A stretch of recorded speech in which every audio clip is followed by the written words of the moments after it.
জুবিনদাৰ সম্পৰ্কত যিদৰে তদন্ত আগবাঢ়ি গৈছে, যিদৰে চাৰ্জশ্বিটৰ লৈ কথাবোৰ ৰাইজৰ মাজত প্ৰচলিত হৈছে, এটা কথা স্পষ্ট যে মুখ্যমন্ত্ৰী হিমন্ত বিশ্ব শৰ্মা ডাঙৰীয়া জুবিনদাৰ সম্পৰ্কত ন্যায় নিবিচাৰে।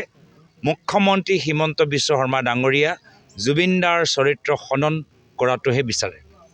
আজি এনেকুৱা এটা আমি পৰিৱেশ আমি দেখা পাইছোঁ আৰু জুবিনদাৰ আমাৰ সমাজৰ মাজত যে সুনাম আছে, আমাৰ অসমীয়া সমাজৰ প্ৰতি তেখেতৰ অৰিহণা, অসমৰ মানুহৰ মাজত তেখেতৰ প্ৰতি শ্ৰদ্ধা, এই গোটেই কথাবোৰ ক'ৰবাত মুখ্যমন্ত্ৰীৰ কাণত পৰিছে, তেওঁ ভাল পোৱা নাই আৰু যাৰ ফলত আজি এনেকুৱা এটা পৰিস্থিতি, এনেকুৱা এটা ৰণকৌশল তেওঁলোকে তৈয়াৰ কৰিছে।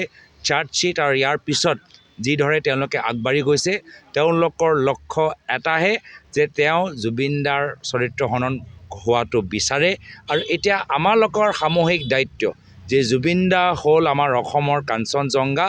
জুবিনদাৰ চৰিত্ৰৰ ওপৰত আমি হিমন্ত বিশ্ব শৰ্মা ডাঙৰীয়া 1 ইঞ্চিও কলা দাগ আমি লগাবলৈ দিব নোৱাৰোঁ। তো এই ক্ষেত্ৰত আমি সকলোৱে একত্ৰিত, সকলোৱে সজাগ হোৱাটো উচিত।